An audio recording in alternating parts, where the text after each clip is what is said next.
It was Christmas Eve.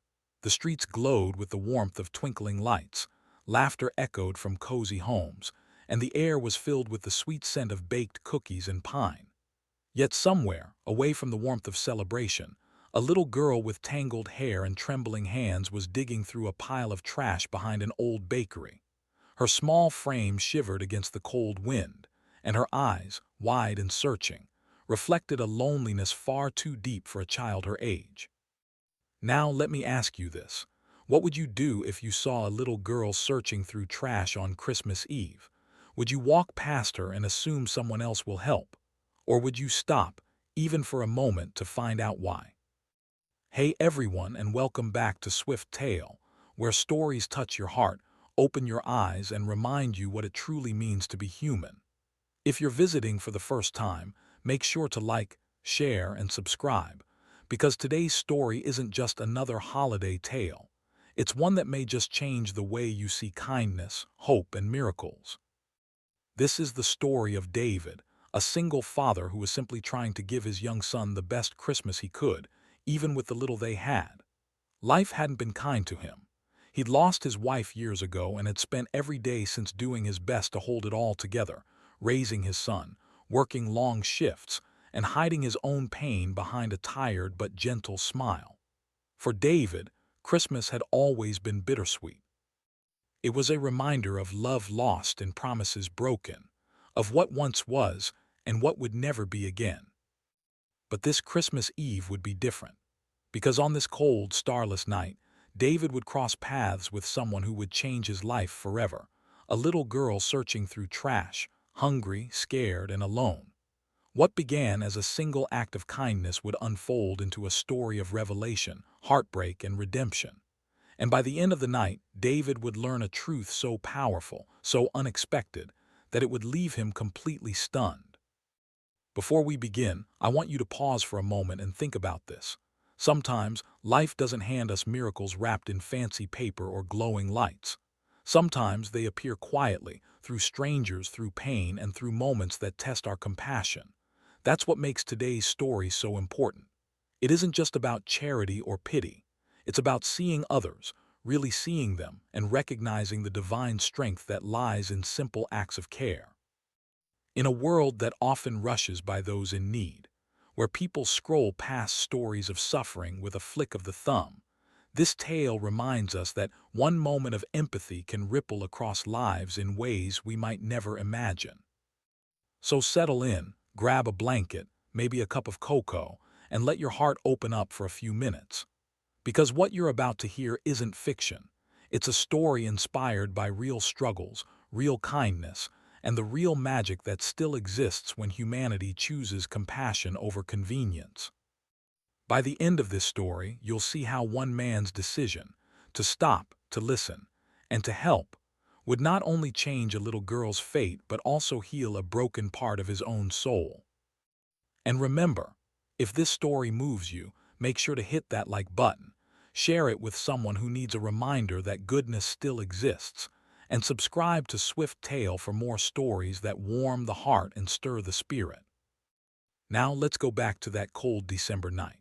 Snow was falling gently across the quiet town, painting rooftops and sidewalks in a blanket of white. Christmas lights shimmered on every corner, glowing through frosted windows. In a small apartment above a worn-out hardware store, David was staring at an empty wallet, wondering how he'd afford even a modest gift for his son. He didn't know it yet, but outside, just a few blocks away, destiny was waiting, small, fragile, and shivering in the dark. And that's where our story truly begins. David never imagined his life would turn out this way. Just a few years ago, his world was full, laughter in every corner of his home, the smell of freshly baked cookies that his wife, Anna, used to make every Christmas Eve, and the gentle hum of bedtime stories he'd read to his little boy, Lucas. But life, as it often does, had its own plans. Anna had fallen sick not long after Lucas's third birthday. What began as a cough turned into something the doctors couldn't fix, and in just a few short months, David went from being a husband and father in a happy home to a widower trying to hold his world together with nothing but sheer will. Losing her shattered him. It wasn't just the grief. It was the silence she left behind. The house that once echoed with laughter now felt like an empty shell. Every morning he would wake up before dawn, look at the framed photo of her on the nightstand, and whisper, "I'm trying, Anna." Then he'd get ready for work, making coffee so strong it could mask his exhaustion, and prepare Lucas's school lunch with whatever little he could manage. Sometimes it was a peanut butter sandwich and an apple, other times just toast, but Lucas never complained. He was a bright, kind-hearted boy, with the same blue eyes as his mother and a smile that reminded David of why he couldn't give up. Money was always tight. David worked as a mechanic at a small auto repair shop in town. The pay was barely enough to cover rent and groceries, but he kept going because of one reason: his son. He didn't want Lucas to grow up feeling the same emptiness he did. Every night, even when he came home tired and covered in grease, he'd still sit beside Lucas's bed and tell him a story. Not from a book, but from his heart. Stories about heroes, miracles, and people who found hope when the world gave them none. As Christmas approached that year, David's heart felt heavier than usual. The town was sparkling with decorations, shop windows were filled with gifts, and every radio station seemed to be playing cheerful songs. But for David, those songs only reminded him of the promises he couldn't keep. Lucas had written his Christmas wish on a small piece of paper and tucked it under his pillow. David had found it one night while tucking him in. It said, "Dear Santa, I don't need toys this year. I just want Daddy to smile again." That letter broke him. He went into the bathroom, shut the door, and cried quietly so Lucas wouldn't hear. How could a father explain to his son that sometimes, even when you try your hardest, life doesn't give you what you hope for? Still, David promised himself he'd do something special this Christmas. Even if he couldn't afford much, he'd make sure Lucas felt loved. He saved every spare dollar, skipped meals some days, and worked extra hours fixing cars after closing.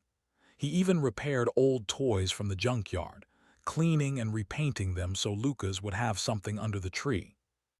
But as Christmas Eve drew closer, things kept getting harder.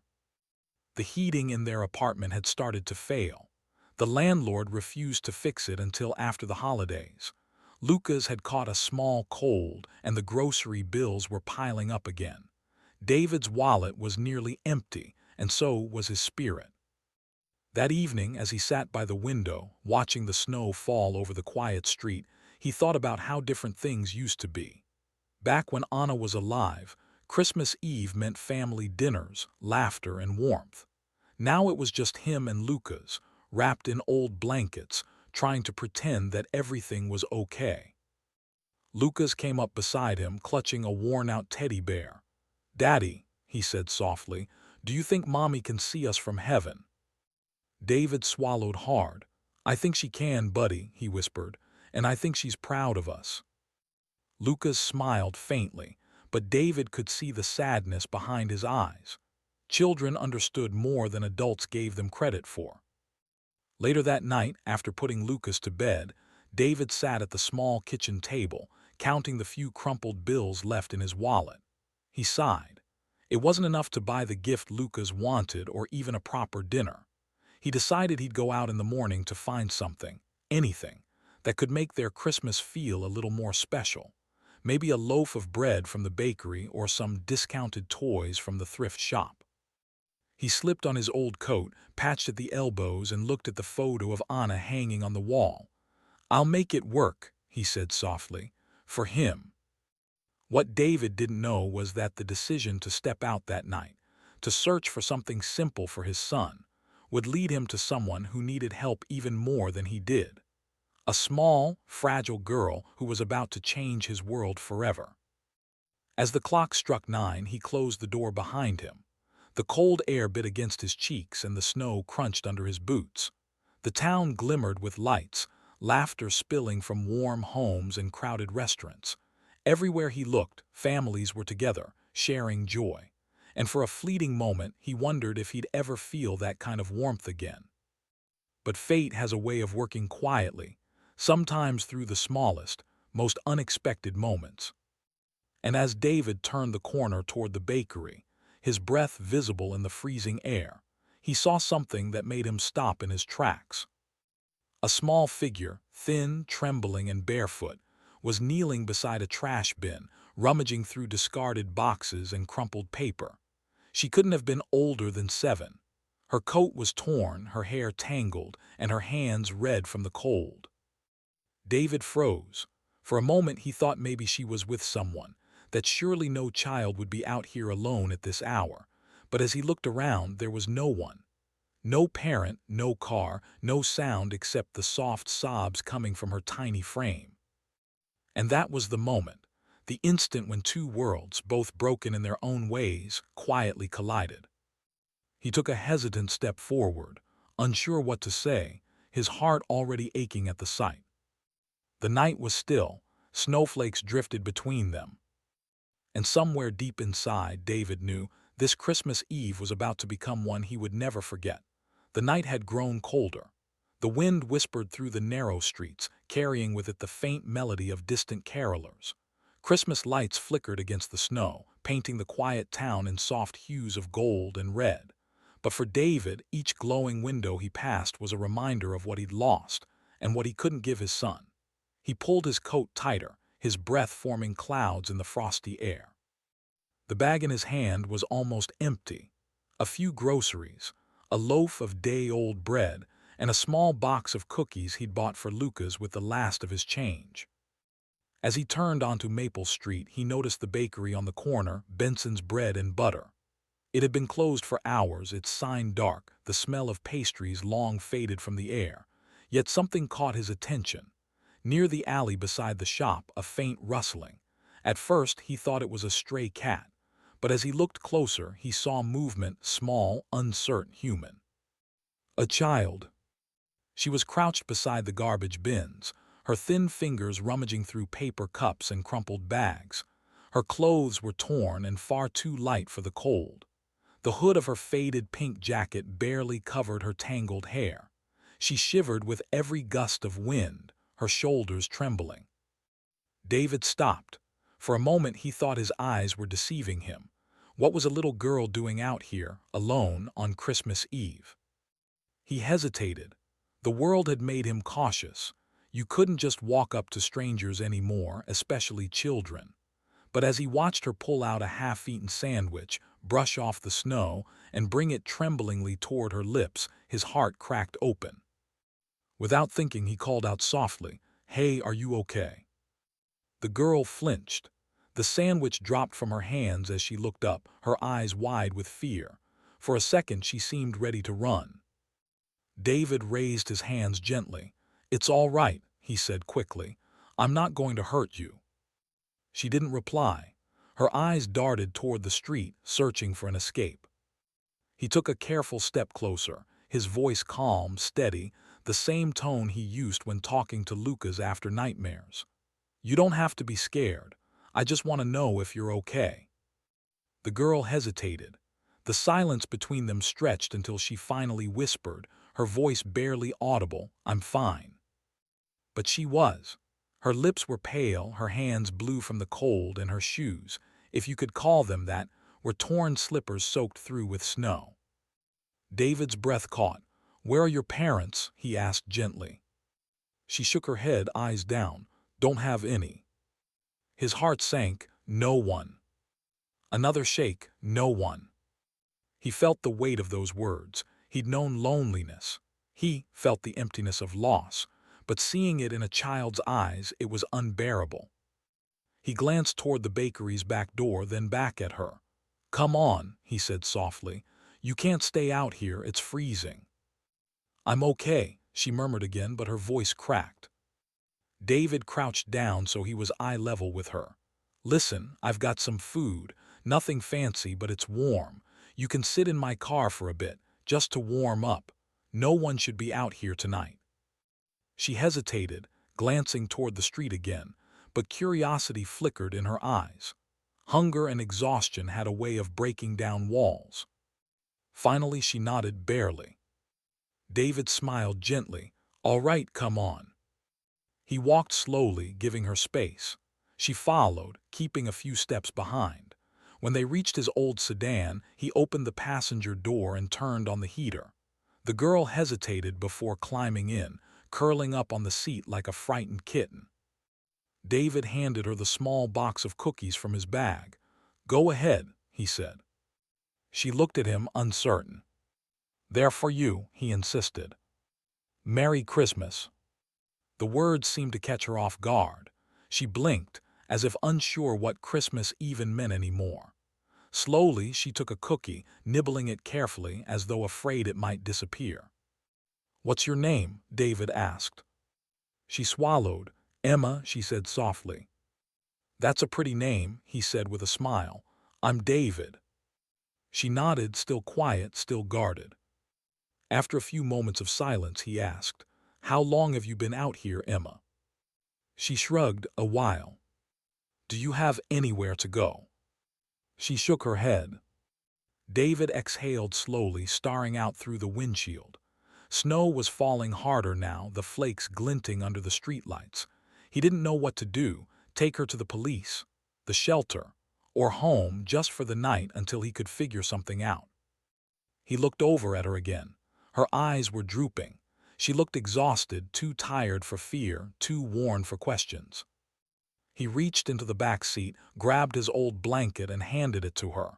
"Here, you can use this." "Thank you," she whispered, wrapping herself tightly in the soft fabric. He smiled faintly. "You're welcome." They sat in silence for a while, the hum of the heater filling the car. David thought about Lucas, about what he'd say if he saw her. Lucas had a big heart. He'd probably insist she come home with them. He turned to Emma again. "Do you want to come to my place? Just for tonight. You can have something warm to eat, maybe get some rest. It's safe, I promise." Emma hesitated. "Why?" David frowned slightly. "What do you mean?" "Why would you help me?" she asked quietly. Her eyes were suspicious, tired, but beneath them was something else, disbelief. David paused. The truth was, he didn't have a clear answer. Maybe it was because of Lucas. Maybe it was because he knew what it felt like to lose everything. Or maybe it was because something deep inside him, the part that still believed in miracles, told him this was meant to happen. He gave a small smile. "Because it's Christmas, and nobody deserves to be alone on Christmas." For a moment Emma just stared at him. Then slowly she nodded. David drove carefully through the quiet streets, the windshield wipers beating rhythmically against the snow. Emma sat silently beside him, her head resting against the window. Every so often he glanced at her, small, fragile, yet carrying an unspoken strength. When they reached his apartment, David parked and turned to her. "You okay?" She nodded again, though she looked nervous. "It's not fancy," he said as they climbed the narrow stairs, "but it's warm." He unlocked the door, and the smell of old wood and faint cinnamon filled the air. Lucas was asleep on the couch, the faint glow of the Christmas tree lighting his face. Emma froze at the doorway, staring at the decorations. The tiny paper snowflakes Lucas had made, the flickering fairy lights, the small gift box under the tree. "You can come in," David said gently. "You're safe here." She stepped inside slowly, her eyes darting around, as if she hadn't been in a home for a long time. David hung up his coat and walked to the kitchen. "You hungry?" She nodded. He heated up some soup and placed it on the small dining table. "It's not much," he said, "but it'll help." Emma sat down carefully, almost reverently. She ate slowly as if trying to make it last. David watched her, his chest tightening. No child should ever have to eat like that, afraid it might be their last meal. After she finished, he showed her the spare blanket on the couch. "You can sleep here tonight," he said softly. "I'll figure out what to do in the morning." Emma looked up at him. "Thank you." Her voice was barely above a whisper, but it carried more sincerity than words ever could. David smiled. "Merry Christmas, Emma." For the first time since he'd seen her, a faint smile touched her lips. "Merry Christmas," she whispered back. As David turned off the lights and headed toward his room, he paused in the doorway. He looked back at the living room, the small Christmas tree glowing softly, Lucas asleep on one couch, and Emma curled up on the other. Something stirred deep in his chest, something he hadn't felt in years.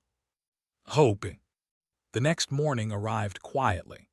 Pale sunlight slipped through the thin curtains of David's small apartment, painting the living room in soft gold. The faint scent of coffee drifted through the air, mingling with the gentle hum of a heater that was working overtime against the December chill. David stood in the kitchen, stirring sugar into 2 mugs, one for himself, one for the little girl still sleeping on the couch. He glanced over and smiled faintly. Emma was curled up under the blanket he'd given her, the tip of her nose peeking out. For the first time since he'd found her, she looked peaceful.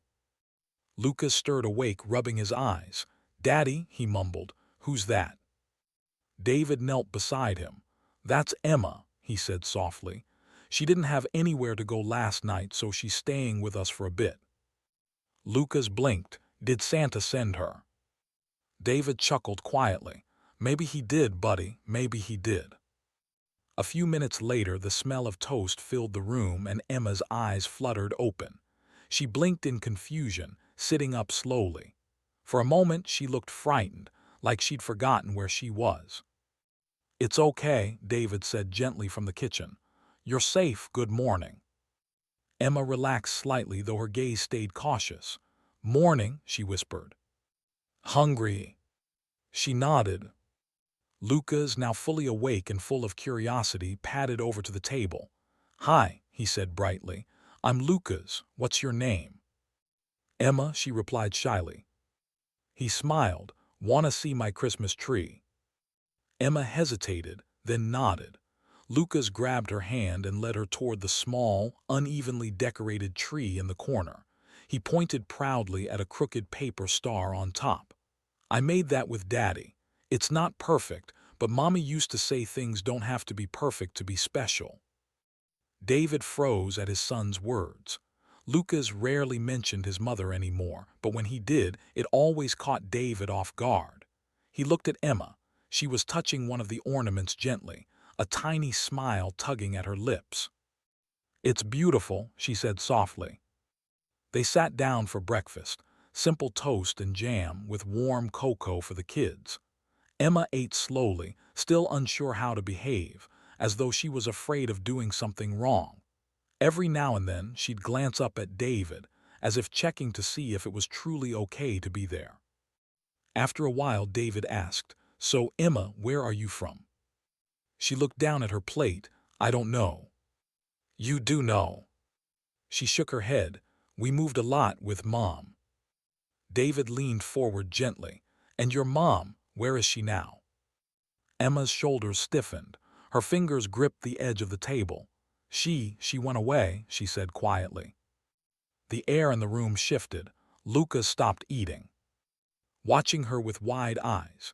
David's heart ached as he recognized the tone in her voice, the same tone he'd heard in his own son when they'd lost Anna. He spoke softly. "I'm sorry, Emma, that must have been really hard." Emma didn't answer. She stared at her cup of cocoa, her reflection rippling in the chocolate surface. After a long pause, she whispered, "She told me to be brave." David frowned. "When was that?" Emma shrugged.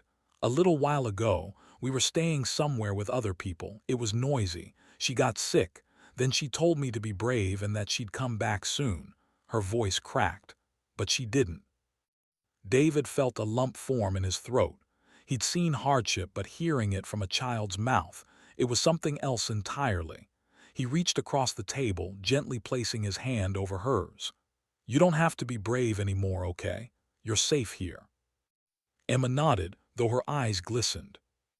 Lucas, in his innocent honesty, leaned closer and said, "You can be my sister if you want."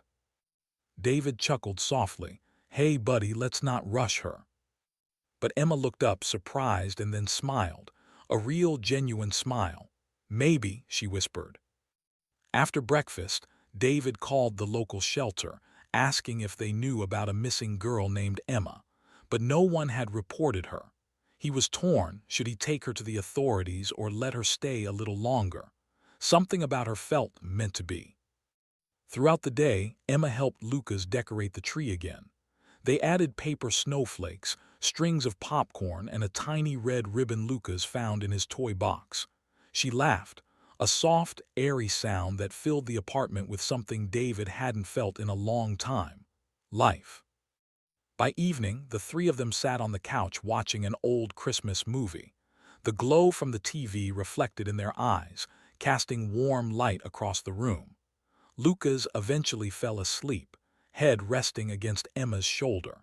She didn't move, just looked down at him with a tenderness that didn't belong to a stranger. David watched quietly. Something about that moment tugged at him. The way Emma brushed Lucas's hair back, the way she hummed softly under her breath, it was familiar. Too familiar. When the movie ended, he whispered, "Emma." She turned to him sleepily. "Do you remember your mom's name?" "Sarah," she said softly. David froze, his heart skipped. "Sarah what?" "Sarah Green." The name didn't ring a bell. He let out a quiet breath. "Okay, and your dad?" "I never met him," she said. "Mom said he wasn't around much." He nodded, not wanting to push further. "Do you remember where you lived before you came here?" She thought for a moment. "There was a yellow house with flowers, but then it got sold and we had to leave." David smiled sadly. "That must have been hard." Emma nodded again. "Mom said sometimes life takes things away so we can make room for better ones." He looked at her thoughtfully. Those words, simple yet wise, echoed something Anna used to say. Maybe life breaks us so we can rebuild stronger. Later that night, after putting both kids to bed, David sat alone by the small Christmas tree. The lights blinked softly, casting moving shadows on the walls. He thought about Emma's story, how her mother had fallen sick, how she'd told her daughter to be brave. It was too close to his own pain. He whispered into the quiet room, "Why her God? Why tonight?" Maybe it wasn't random. Maybe it was meant to remind him that he wasn't the only one who'd lost something precious. That love and pain weren't opposites. They were proof that you'd lived. He stood, walked to the couch, and adjusted the blanket over Emma and Lucas. They were both fast asleep, their small hands almost touching. A smile tugged at his lips. For the first time in years, the apartment didn't feel empty. It felt like a home again. But what David didn't know, what neither of them knew, was that Emma's story wasn't finished. The truth about who she really was and how she had ended up here was far more intertwined with David's past than he could ever imagine. And in the coming days, that truth would come to light, changing not only his life but his heart forever. He didn't know who this girl was or what had brought her into his life, but as he watched her sleep peacefully for the first time in who knows how long, he knew one thing for certain: this Christmas was going to be different. And as the snow continued to fall outside, blanketing the world in white silence, David whispered to himself, maybe this is the start of something new. The morning after Christmas dawned gray and quiet. The snow outside had turned to a fine mist, coating the world in silver light. Inside the small apartment, the air was warm and soft, filled with the gentle hum of the heater and the faint crackle from the old radio playing holiday music. David stood by the window, staring out at the quiet street below. His thoughts were tangled. The events of the past 24 hours felt like a dream, unreal, yet heavy with meaning. He turned and glanced toward the couch. Emma was still asleep, curled up under the blanket, her hair messy, her face calm. Lucas was sitting beside her, holding his favorite storybook, whispering quietly so he wouldn't wake her. David smiled, though worry pressed against his heart. He knew he couldn't keep her here forever. She needed help, real help. A shelter, a social worker, someone who could find her relatives or place her somewhere safe. But every time he looked at her, something inside him resisted the thought of letting her go. He sighed, rubbing his face. "You're thinking too much, David," he muttered under his breath. "Thinking about what?" came a small voice. He turned. Emma was awake, rubbing her eyes, the blanket still wrapped around her shoulders. "Nothing," he said gently, "just what we're going to do today." Lucas perked up. "Can we go outside, Daddy? We can build a snowman. Emma's never built one before." Emma looked at him with surprise. "How did you know?" Lucas grinned. "I can tell. You look like someone who's never built one. Don't worry, I'll show you." David chuckled softly. All right. Breakfast first, then snowman duty." They spent the morning laughing in the snow. Lucas taught Emma how to roll the snowballs, how to pack them tight, and how to find the perfect pebbles for eyes. David stood back, watching. Their laughter echoed through the quiet street, pure and unfiltered, the kind of sound that made people stop and smile without knowing why. For a few hours, David forgot everything, the worries, the questions, the doubts. He just watched his son and this little girl, their cheeks red from the cold, their joy contagious. And in that moment, he realized how long it had been since his home had felt alive. After lunch, when Lucas went to his room to play, David sat down at the table with Emma. The radio hummed softly in the background. He cleared his throat. "Emma," he began carefully, "I need to ask you something important." She looked up cautious. "Do you remember where you were staying before you came here? Maybe the name of the place, or someone who was helping you." Emma frowned, thinking. "There were lots of people, some nice, some not. We slept in a room with beds, and there was a lady named Carol. She gave me soup." David nodded. "Okay, that's good. Maybe we can find Carol. She might be worried about you." Emma's face fell. You're going to send me away." The words hit David like a blow. He leaned forward quickly. No, sweetheart. I'm just trying to make sure you're safe." Her lower lip trembled. "I am safe here." David froze. She said it with such certainty, such raw truth, that he didn't know how to respond. He reached out, gently taking her small hand in his. "I promise, no matter what happens, you'll always be safe, okay? I just want to make sure we do the right thing." Emma nodded slowly, but the light in her eyes dimmed. She didn't say another word. That afternoon, David called the shelter again, but something in him hesitated as the phone rang. He pictured Emma's face when she said, "I am safe here." He hung up before anyone answered. He leaned back in his chair, staring at the ceiling. "What am I doing?" he whispered. His mind raced. What if someone came looking for her? What if the authorities accused him of something? What if she was in danger and keeping her here made things worse? But then, what if sending her away crushed the little spark of hope she just started to rebuild? That night after dinner, Emma and Lucas fell asleep early. David sat by the Christmas tree, the glow of the lights reflecting off the ornaments.